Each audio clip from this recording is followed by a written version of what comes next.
Welcome back to the channel. As you can see from the image there, we're making a planter, a garden planter. I've got some plastic planters and wanted to build something that was a little bit more attractive that I could put these into. So we're just measuring up, getting dimensions. Hopefully going to make this thing a little bit more accurate and learning how to make things square and two dimension. So we're going to be using pallet wood again because we've got plenty of it, and while we're learning to do these things, it's a lot cheaper because if you make mistakes it's not going to cost you a lot of money.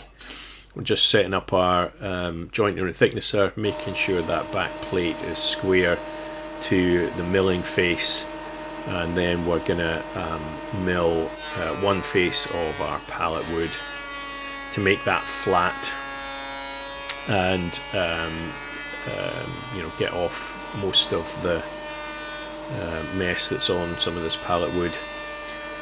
And then we're going to mill up one edge so that we've got one flat face, one flat edge, and they're square to one another. And then what you need to do after that, when you do that, because you've got one flat face, you can then put it through the thicknesser and get your wood down to dimension. Now you would do this with even good wood to a certain extent. You just have to do it a lot more with pallet wood, but this is really useful. It saves a lot of time. I do need to change the blades on this one because, as you'll see on some of the wood later, there's a nice groove down it.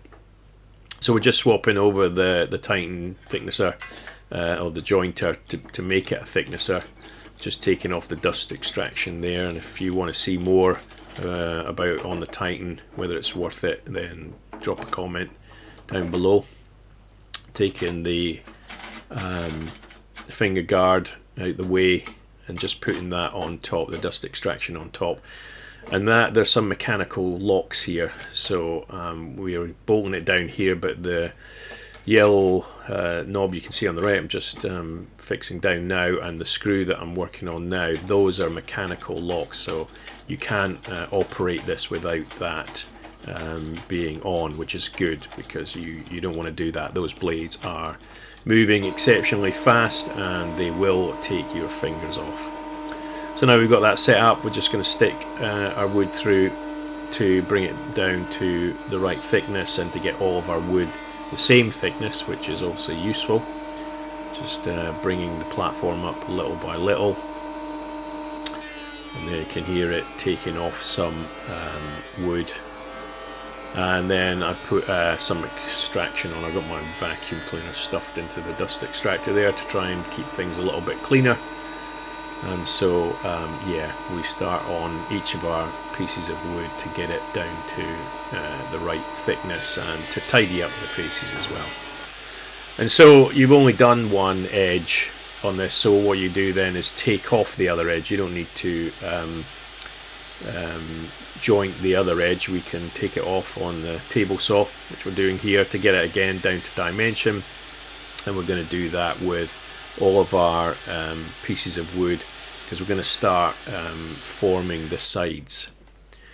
So I decided to do miters, mitered corners on the sides, the frame of the sides of this. You'll see in a minute what I'm talking about here. Just fixing some of our pallet wood because some of it's not that good, and it does take a lot more effort to use pallet wood when you're doing repairs like this, and as you'll see, we need to fill holes and stuff like that, but it's cheap, and if you make mistakes, as I said, it doesn't cost a lot. So we're just clamping this up to make this a usable piece of wood on our frame. So we've cut the miters on one piece. I'm just going to use that as a template. I think this is the best way to try and get your pieces the same and to get them square and to get them the same length. Don't really manage it in this one, but we're still learning, and practice makes perfect. So these are the side parts of the frame. You'll see this in a minute. It probably doesn't make sense at the moment, but you'll see what the frame looks like in a minute as we start bringing it together. And so yeah, we're just using that as a template again. and then it's across to the miter saw, 45 degrees, and we stick our wood on, and then cut our pieces down. You'll see later on in the video a bit of kickback from this miter saw. Not sure what happened, but you'll be able to see it for yourself. It's a little bit scary, but it's quite safe. This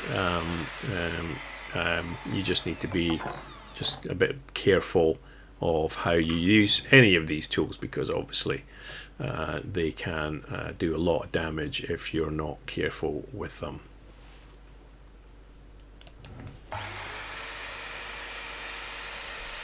Once we cut our miters, then we can start assembling the sides, and it's a little bit tricky putting these miter joints together, trying to get clamping pressure on them. I know on other YouTube videos I've seen people use double-sided tape and blocks to get clamping pressure on these miter joints.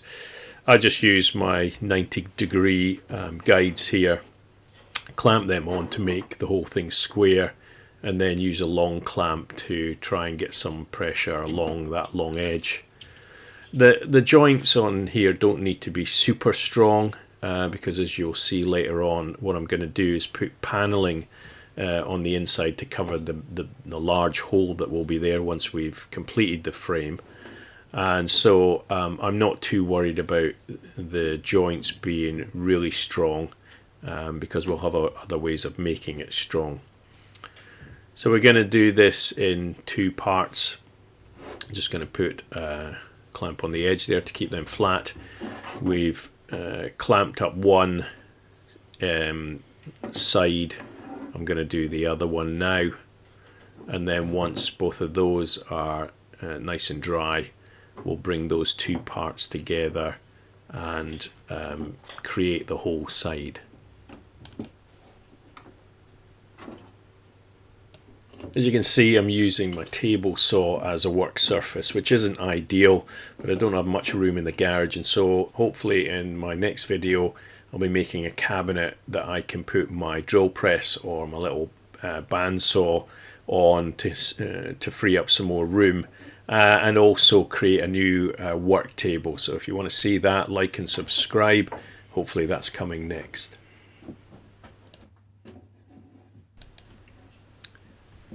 And so you can see how these are going to come together when they're dry. But for now, I'm just going to stick a long clamp on each of the long edges of these to try and get a little bit of pressure on the joints at the corner there. And like I said, I'm not trying to make these super strong joints. They don't need to be, but it is quite satisfying with a miter joint, particularly if you can get them to come together and there be no gap at the miter. That's particularly satisfying, and we do not bad here. They look pretty good when we're finished and when they are glued up.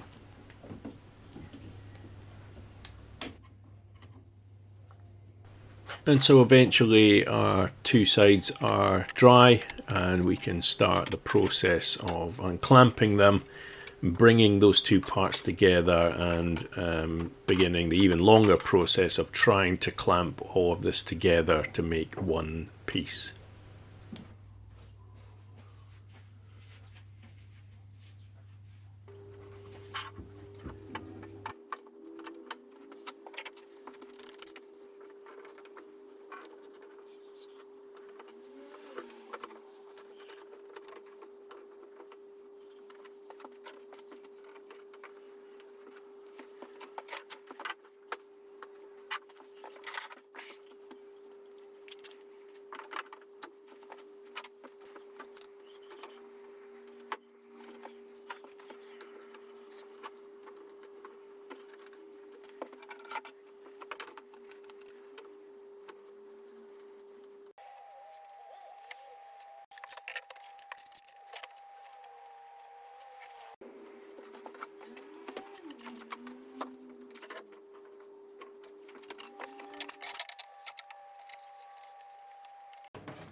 And with that all done and everything dried up, we can then take it out of clamps and see what kind of a job we did. And I think this went quite well, as you'll see in a minute. This doesn't look all too bad. It went together nicely. It's fairly strong as well, which I was surprised about, but as I said, we don't really need it to be strong. And so there's one side of my planter made up. Of course, we've got to make another side and two ends, and so we've cut our pieces before, lay them out again to go through the same process, which I won't make you go through, but just to show you that I did this one slightly differently. I think I did the short end and two long ends, and so what happened is, for whatever reason, that end I'm trying to put in there wouldn't fit, and I had to prise open the ends to get that to fit. So still learning, not sure what happened there, but we got it together and glued that one up. And then we went on to the ends, and at this point I wasn't going to make these mitered ends. It's a lot of work, and it can be tricky to get them together, so we just went with straight sides on these, just a box shape, which makes it a lot easier to measure and to bring it together and to clamp. So that's what we did. Glued them up again, got the clamps on, and finished up the two ends of our planter.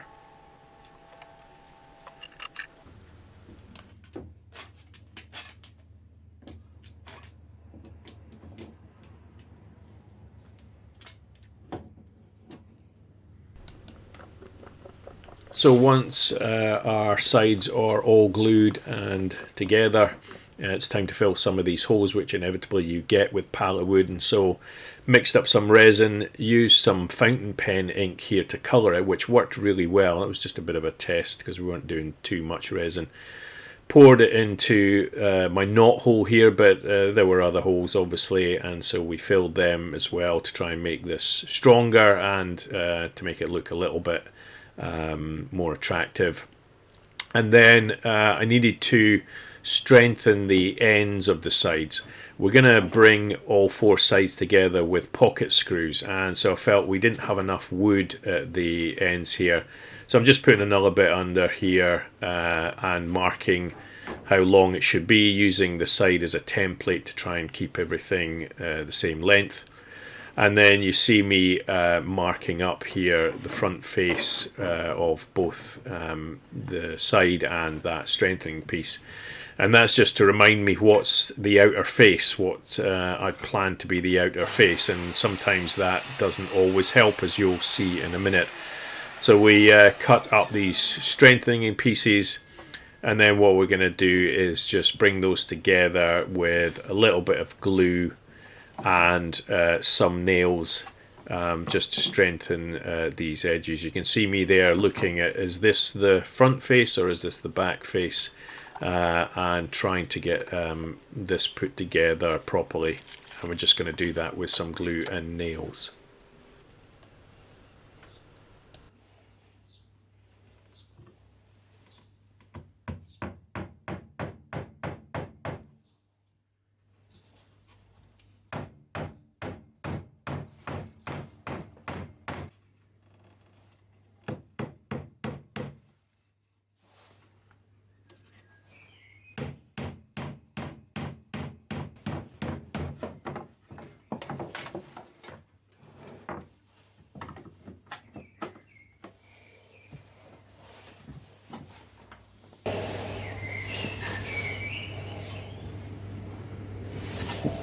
Side you dipstick.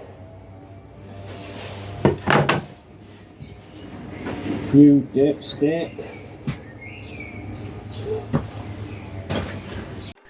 With those motivational words giving, we clean up our mess, and even then we're still not sure which side we're supposed to be gluing, but we do manage to do it in the end.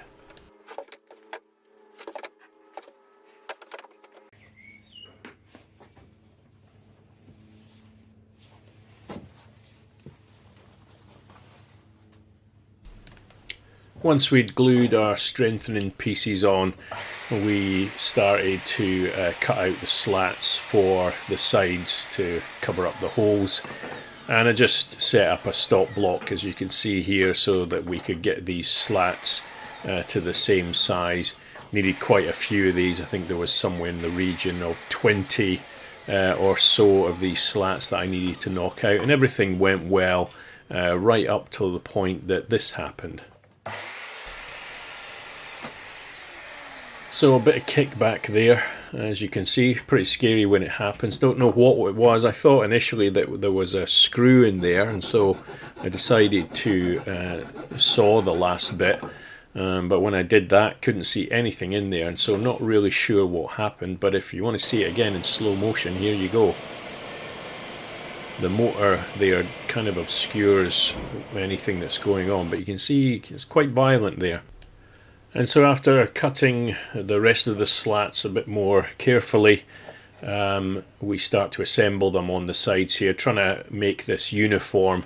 Obviously we've got a few different species of wood here, and so distributing them as best I can to make it look uniform and to position them properly on the side. And as you can see, we've got some gaps at the ends there, so it's across to the table saw to rip down some thinner pieces just to fill in those edges and to make sure it all looks as good as possible.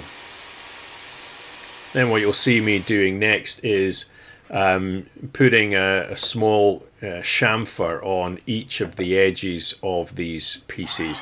And the reason I'm doing that is to break up the side, so it's not one flat piece of wood stuck together. And I do that on all of the slats. This is well known. If you break up the edges, it breaks up that flat surface and makes it look a lot more appealing. And it's little touches like this that can transform a piece. And if you've ever seen Roman columns or Greek columns, that's why they have the fluting down these, and they're not all straight, to make it look a lot more attractive to the eye. And so it's time for the inevitable sanding. Of course, there's going to be an awful lot of sanding on this piece. It's quite big when all put together, as you'll see.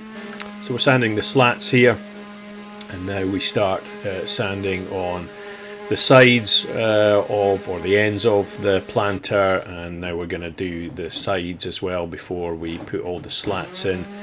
And as usual, some of this wood looks quite good, some of it doesn't look so good, but we're going to stain this, so it doesn't really matter. But we'll see whether we think it came out well at the end. Please put your comments down below how you think it's came out. Now it's time, obviously, to put the slats on each of the sides and the ends, and we're just going to glue and nail each one of these down. Nothing more complicated than that, and it's pretty simple. Obviously everything fits in place, so we can just pretty much do one piece at a time, glue it, nail it, and move on to the next one. As I said, we've got quite a few of these to do. I think there was around 20 in all, so that took us a little bit of time, but that all seemed to go quite well. And once we get through all of these, you'll see that we've got a fairly good looking side panel. And again, with pallet wood, I've said this before, it can look pretty good even though it's not the best wood. And I think in this case, as you'll see when we come to paint this or stain it, it might have been a better idea to leave it as it was. As you can see, that looks not bad. I'd love to hear your comments on that, whether you think it does or not. Next thing to do then, because we're putting the planter into the plastic planter into this, so we need some rails that I'm going to put some pieces on there so it can sit on. So as you saw, slicing down that piece of wood, and I'm just going to screw these onto each of the insides. And then once we've got the box together, we'll put some rails over these so that the planter can sit on it, and it will all make sense when you see it being done. And now it's time to do our pocket hole screws, or to do our pocket holes.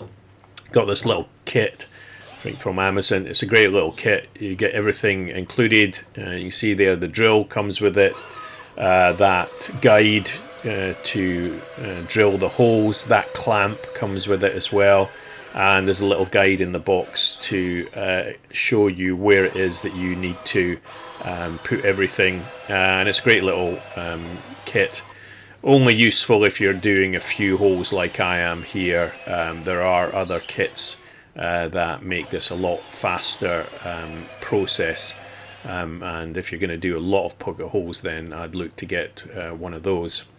So we're going to do glue as well, put the ends on and just clamping that to keep it in place and to make that square, and then we can start introducing some screws to keep this together. And it was getting pretty heavy.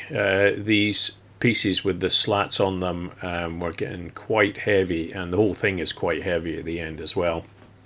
So 2 screws at each corner, as you can see here. Apologies for the videoing, I'm getting in the way of most of that.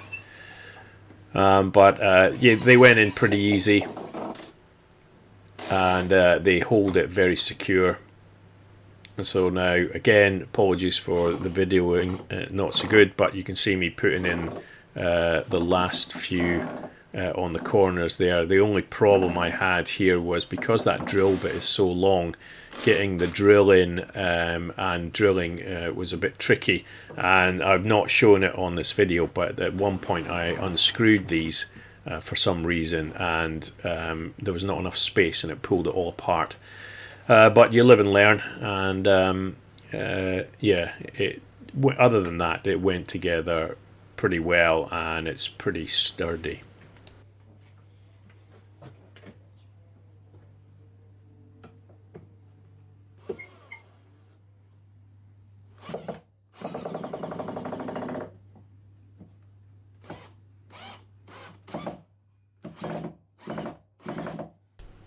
So the last of the screws going in, that's the kind of main box completed, and you can see here what it looks like. That doesn't look too bad to me, coming together quite well.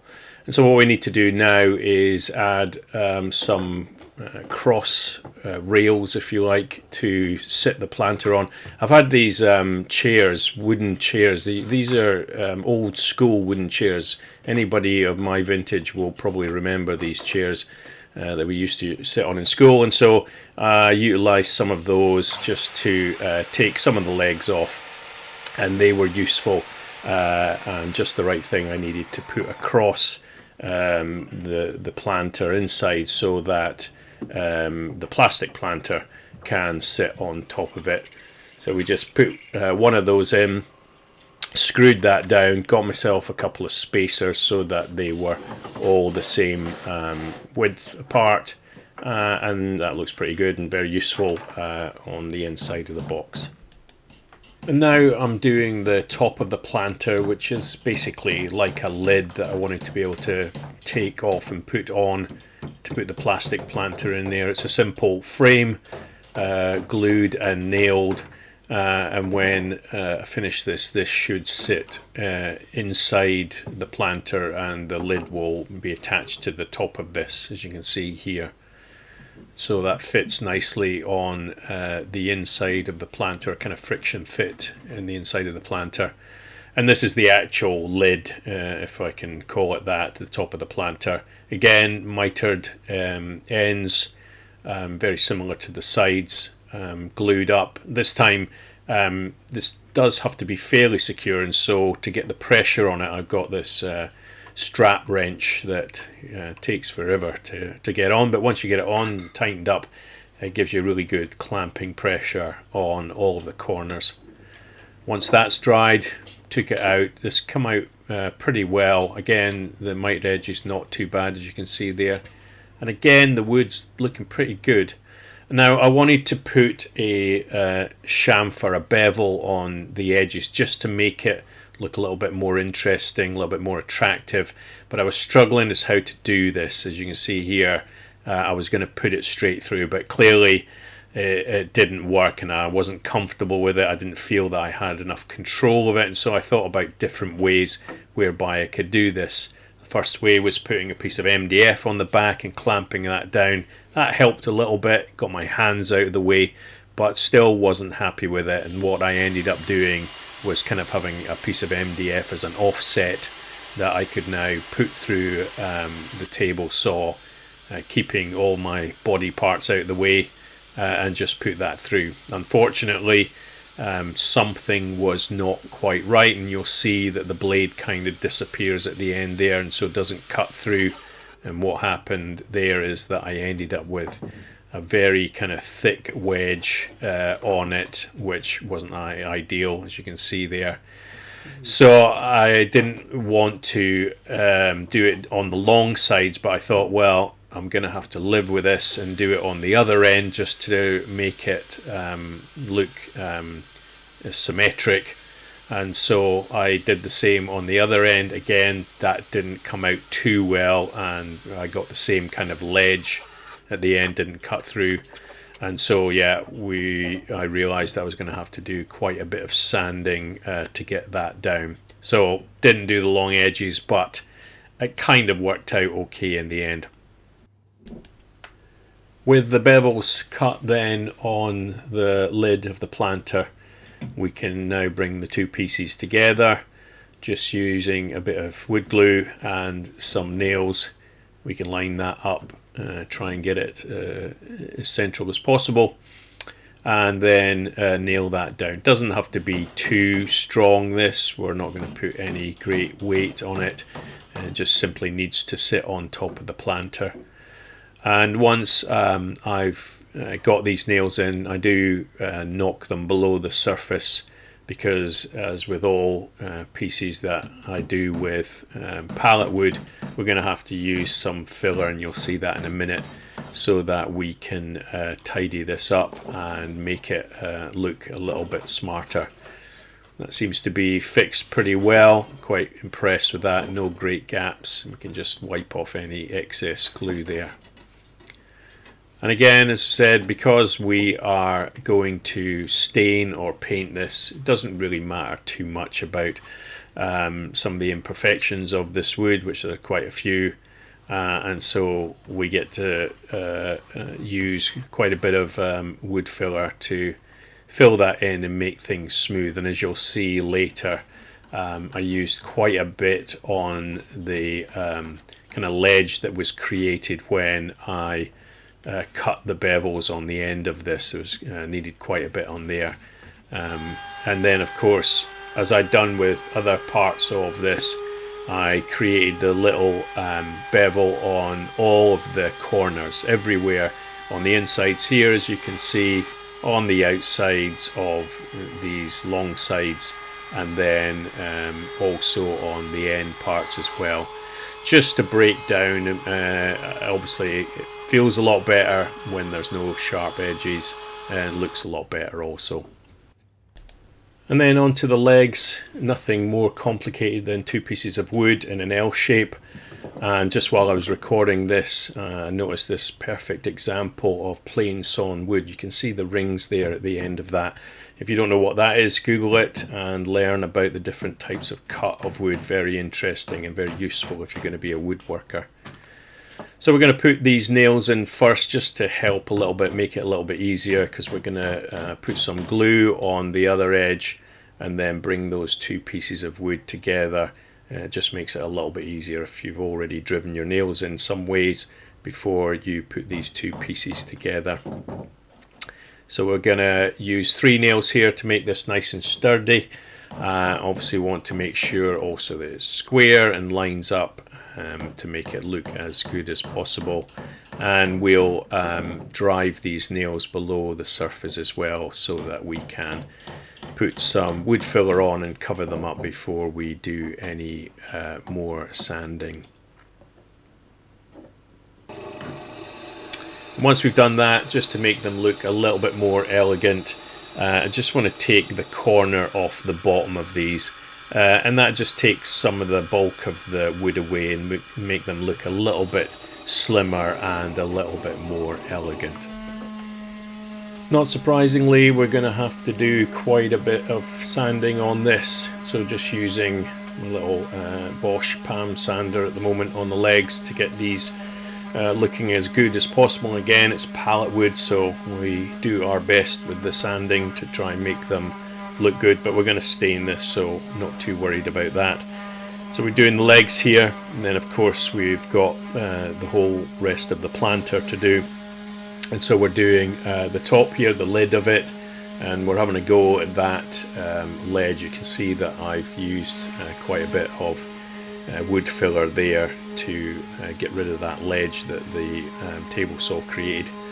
And so we sand the rest of the top of that, and then we bring out the big guns with this large sander to try and take down that edge. There was quite a lot to get off there, but it came out not too bad.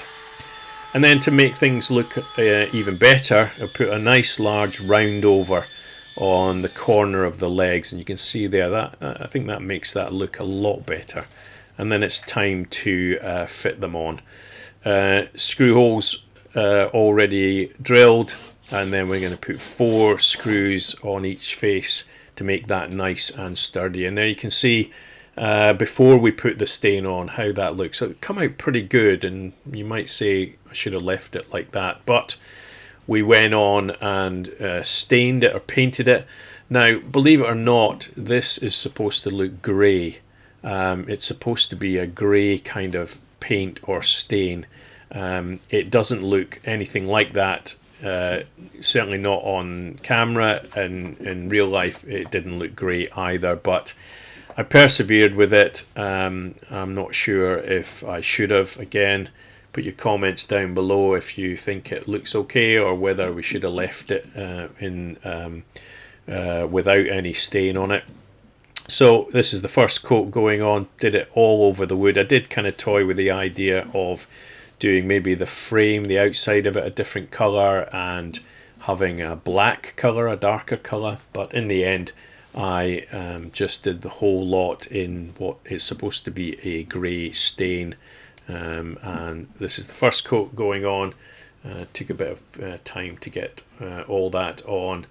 It doesn't look too bad here, I have to admit, and then with the second coat going on it looked a lot better, I felt, but as you can see there, it looks a lot better with the second coat on, but I'm still not sure it was the best idea or the best stain to use or paint. I can't remember if it was a stain or a paint, but we went with it anyway to finish it off, and here's the end product. I'm not that keen on the finish, but please let me know down in the comments what you think. And if you liked the video, give it a thumbs up. If you didn't like the video, give it a thumbs down. And if you want to see more, please subscribe to the channel. If you got this far, thanks for watching.